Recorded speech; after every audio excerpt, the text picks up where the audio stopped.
We're live. We're live. Hello SEO startups, welcome to our first video of 2019. I'm Andy. I'm Kieran. Nice. And today we're going to be discussing e-commerce SEO. Yep. We did a video just before Christmas. We did a couple of Ask Me Anythings. And then what we thought we'd do, moving on from that, was make them a little bit more targeted towards something specific in SEO rather than being here, there and everywhere. Yeah. So we did a local SEO video just before Christmas where we asked people for questions and we answered them. And then today we're tackling e-commerce SEO, which is a beast, isn't it? Yeah, there's a lot to it. So we've got a couple of questions initially. It'll probably cover over more than one video, which we'll come on to at the end. But but yeah, so yeah, e-commerce SEO. Well, yeah, I guess first just to talk about why e-commerce SEO is different to regular SEO or local SEO. So when we did our last video, we talked about how local SEO had its own kind of idiosyncrasies. It's the same with e-commerce SEO as well. If you think an e-commerce site on average is, well, if you've got 500 products, then you might have 50 category pages, and you've got maybe 10 static pages. They're just much bigger websites. Yeah, exactly. You know, and also what's really important from an e-commerce SEO point of view, and people forget this, is that products make up the bulk of your website as well. You might have 500, like say 500 products pages, and then maybe only 50, 60 other pages. So when Google crawls your site, all they're really seeing is product pages. So your product SEO strategy is very, very important, as well as your category SEO strategy. And each of those break down into slightly different tactics. Yeah. So kind of don't neglect the products is kind of what that's kind of key learning from that. There you go. Yeah, so we've got a couple of questions. Yep. We'll follow the same format. I'll ask Andy a question, he asks me, so on and so forth. If you've got any questions while we're doing this, drop them in the comments below and we'll try and come back to them afterwards. Yeah. We might run out of time though, we've got quite a lot of questions. We probably will run out of time. We probably won't. Well, no, I mean after the video. Oh, afterwards? Yeah, we definitely will. Sorry, mate. Okay, awesome. It's a great start to 2019. So I'll go with the first question. It's from Shamin. Yep. What's the best URL structure for SEO for e-commerce, category and product pages? Cool. Yep. So this is really common question we get asked when people are starting with e-commerce, because there's so many different ways that you think you can structure URLs. But when it comes to e-commerce, the best way to look at it is kind of a siloed approach. So you want to look at your different verticals of products, and then you want to introduce kind of subcategories within those kind of top level categories. So it's better if I give you an example. So let's say you have a fashion website, and within our fashion website we have different verticals of products. Let's say one of them is menswear, right? Now we do clothing for menswear, but then so we do t-shirts, shirts, and we want to create a specific page within men's that's just the men's t-shirts. So your URL structure might look something like oursite.com/mens/t-shirts. And then it'd be the same for all those kind of sub-products. It'd be men's/shirts, men's/jumpers. That really helps to distinguish that nice siloed structure, and it helps Google and users to understand the way in which your product categories work. And your internal linking will follow that as well, which is really, really important, because it all comes down to your internal linking, how Google knows what pages are most important. So if you follow that structure, then your internal linking will follow that as well within your menu, for example, your side menu, your top nav, and it'll give you those kind of the right amount of internal links to those pages. So I'd say from a category point of view, try and aim for that siloed approach. It's not always possible, but that's our recommendation. Product URLs, this is an interesting one. So if you have an e-commerce website, you may have the same product in multiple categories. And what you'll find is if you have the URL structure for products where it's yoursite.com/mens/men's grey knitted jumper.html. Amazing, good job. But then you might put that within your sale category as well. So then that product lives on another URL, which is oursite.com/sales/men's knitted jumper. Just like yours, maybe that's easy for me to say. Yeah. So you'll start to create duplicate content there, or duplicate URLs with the same content on. So our recommendation, and you can do this via most popular e-commerce platforms, is to have your products live on what we say an absolute URL or the root URL. So instead of having the category in the URL, every time you go to that page, it just is yoursite.com/men's knitted jumper. Yep. Yeah, right. So it doesn't mention the category in there. So Google's not seeing multiple URLs for that same product. It just has the one that it always sees. That's our recommendation from an SEO point of view. You need to work on it from a UX point of view as well. Make sure that your breadcrumbs are correct so people go back. But if you can get that sorted, then that's best from SEO. Yeah, and use canonical links as well.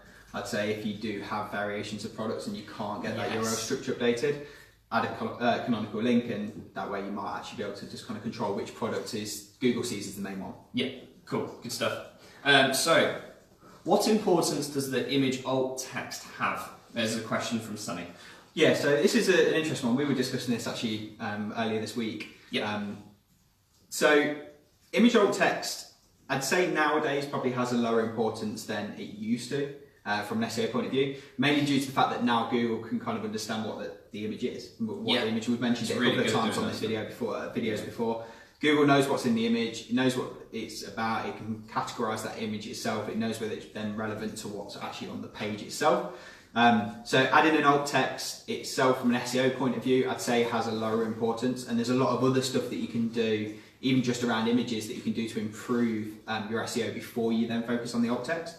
I would say that alt text is important not just for SEO but also for accessibility, so people that maybe can't see the images and have pages read out to them, the alt text itself then describes what's in that image. So probably focus on it more so from a UX point of view than an SEO point of view. I would say that with regards to images, making sure that the actual image itself is relevant to what's on the page.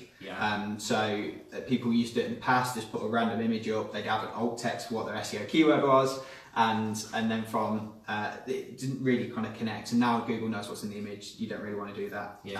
I'd say more so on e-commerce stores especially, there's a lot of images, it's very image heavy on a lot of stores, so make sure your images are compressed as much as possible. Make sure they're as small as they can possibly be. The tinypng.com is a great website and a plugin for WordPress as well, which helps you just kind of compress your images, so yeah, check it out. Cool. What's the best way to combat volatility, there you go. And also, what is the best way to begin building good quality backlinks for your site? Okay, so that's a big question.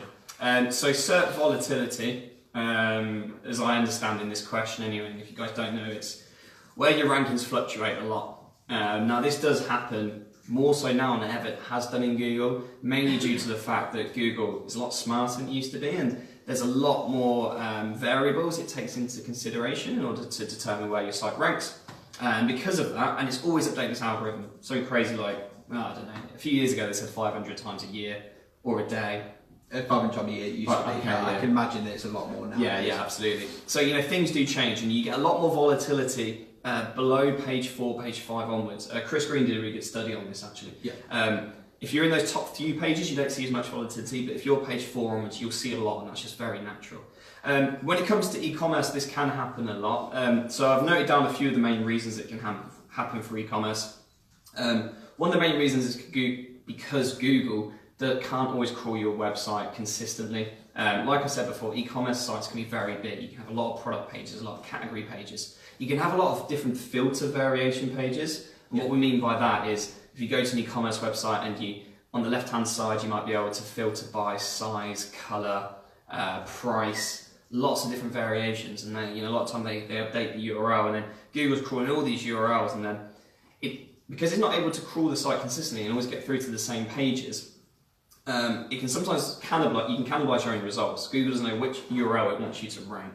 And if it ever gets confused because of that, it doesn't know which 2 pages, which 2 variations, it can kind of not know which one to put in the rankings, or it can change between the 2, and you can see the volatility because of that. So reducing the kind of cannibalization, reducing duplicate content. You also get duplicate content very frequently on e-commerce product pages. If you've got, let's say you've got a single product and you've got it in 5 different colors and 5 different sizes, and you've got unique URLs for each one of those, there's a tendency to just use the same description on every single one because it's easier. And I completely understand it can be very difficult to write unique copy, but the problem with that is then Google will go to those pages and go, these are almost all identical, I don't know which one to rank, or I'm going to switch between them. And again, you're going to see some volatility potentially there as well. To reduce the volatility, another way as well is if you've got those pages that are really important, you're seeing this keyword fluctuate a lot and you've got this one page, just try and increase the number of internal links to that page that you really want to rank. The more signals that you give Google to the page that you want, so it's less volatile and moves it less often, then the more it's going to go, oh no, this is the page that I really want to rank, and then it's going to push it up. So internal links, external backlinks, you know, really important for that as well. And you've mentioned in the second part of the question, how to begin building good quality backlinks to the site.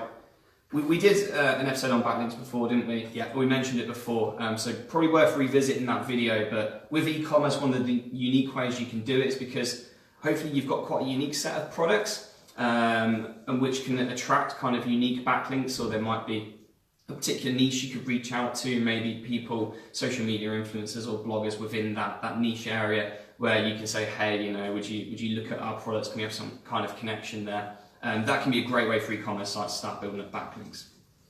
Whew, that was a long one. Yeah, it was a long one. Oh, breath. All right, your turn. Awesome. So, right, if you only have 2 products, but multiple keywords you want to target, what's the best way to target those keywords? This is from Stephanie. She can't create multiple categories, which is how people would normally do it. Yeah. So the example she's given, she works with vibrators, so couple vibrator, remote control vibrators, U-shaped vibrators, etc. If you want to go through that. Exactly. So realistically, I know she's obviously mentioned that she can't create multiple product categories, but that would be the best way to do it. I don't want to kind of spend too long on that because it's not going to help her situation, but essentially having the categories that really kind of take the kind of core differences between each of the products will be one of the best ways. But what you can do with the situation that you've got here is we do a lot around keyword research. So we do a lot of keyword research around the products themselves to see which keywords are going to be the most obtainable, essentially. So the best search volume, lowest competition, that sort of thing. She's only got 2 products, so you do kind of 2 keywords per product. Then what we then look to do is actually cover the different variations of them products within kind of different forms of content. So blog content, you could potentially look at creating kind of specific pages around them if it's a certain kind of functionality or a certain difference with the product itself that's going to kind of make you stand out. Create a functionality features page maybe that covers that you can send people to, and then import some of the products onto that page, so you've still got your kind of call to actions on there. But yeah, essentially being clever with the keywords that you pick and then creating additional pages, additional content that then covers the variations of them keywords that you then can't cover. And then just making sure you've still got call to actions on them pages to kind of get the customer, when they land on that page, to still go through and potentially convert into a sale, I would say. Yeah, it's definitely a tough one, isn't it? If you've only got 2 products. And also if you can't create multiple categories. And even if you could create multiple categories, if you've only got 2 products, you're going to then start to look at kind of thin content and stuff like that potentially. So you've got to be careful. You almost got to treat it like a regular SEO campaign where you just optimising for 1 to 2 keywords on a particular page. Exactly. It's an e-commerce page, but it's not like your regular e-commerce site with categories and lots of different products. So you follow the regular rules of 1 to 2 keywords, try and get as much content on there as you can, and just pick them carefully. Yeah, definitely so. Awesome. So the next one from Donald was, how can you use crawl budget efficiently? We're actually going to also cover Chris Green's question. It kind of merged into one, which was, I heard that filters can be bad for SEO. How do you best approach them? Yeah, so crawl budget is really important when it comes to e-commerce sites. They're very big websites, and you can have filters like I explained before, you know, that can then generate very, very long multiple URLs. Yeah. And once Google kind of goes down that rabbit hole, it can use up all of the time that it's got allocated to crawl your website, can just be spent crawling all of these thousands upon thousands of variations, and then not get to the pages you actually want. And then your pages that you want to rank won't rank. So you need to manage it. And each platform's different, because each platform handles filters differently, or the way in which that Google will crawl the site. So I think the top tips I've got, URL structure is very important. So if you can try and create static pages for your categories, subcategories, sub-subcategories, rather than them being a filter. So I'll give you an example. You'd want your men's shoes to be /men's /shoes, rather than being /men's question mark category equals shoes. Yeah, exactly. You know, because then after that you can put question mark and price equals 0 to 100 and size equals 6, and it goes down that rabbit hole. So try for your main pages to have that static URL structure. Your unnecessary filters, you want to really block them from Google crawling them if you can. because once Google starts to go down that rabbit hole, it's going to spend a lot of its time there. So you can do that via the robots.txt. That will stop Google from going to those pages every single time it crawls your site and crawling them. You also want to prevent Google from indexing those pages, which blocking it via robots immediately when you launch the site, so Google never knows about those pages or no other links to them, is the good way of doing it, but it's still quite tricky. You can do that via a no index tag, for example, a no index follow, or a no follow, you probably want to use this example. So those pages are indexed as well, because that can cause index bloat, and again, issue for your main pages to rank. Canonicals, if you can't do any of those, for filters are important. I think one of the key things I want to mention around canonicals for e-commerce is make sure that when you use canonicals, the page that you're canonicalizing from and to, those pages are almost 95+% identical. Yeah. If you're using it when just because you don't want that page to be indexed and you do want this page to be indexed, so I'll just whack a canonical on here, Google's going to see through that and go, well, they're not identical pages, so you're not using the canonical tag in the right way. So make sure you're using it the right way, otherwise it'll just be ignored. Single URL for products as well, like we mentioned before, and using canonicals carefully there. And then a bit more advanced, but a way that you can track this is in parameter handling in Google Search Console. So you can go in there and what Google will show you is all the different parameters, I call them filters, or, queries, that Google are tracking everyone that they're indexing. And you can tell Google what to do in there, you can tell them to stop crawling certain ones, you can let Google offside. I've never found that works particularly well for any of the e-commerce websites I've ever used it on. It's better to manage it via canonicals, no index, via the robots.txt in those situations, but it's a good way of measuring how often or how many different parameters are being crawled and potentially indexed.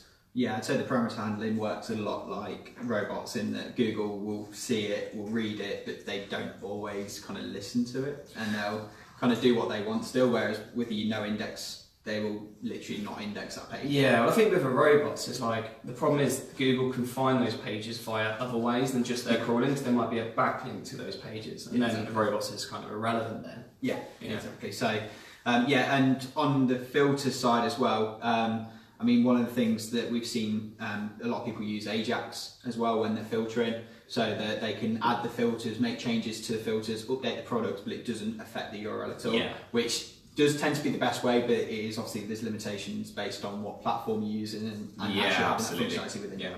But, so we've got very advanced there. This is not SEO for startups, this is SEO for SEO experts.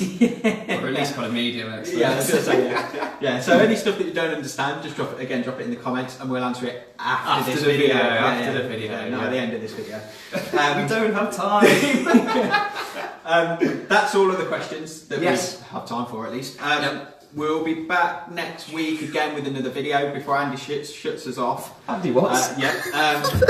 Basically, we're back with another video next week that will run through a study that we found online from Google, that's a good point. About UX, kind of different UX techniques that you can do to improve kind of conversions, that sort of thing. So it's one that got leaked from Google early this week. So we're going to go through and we'll then basically cover it in the video. Awesome.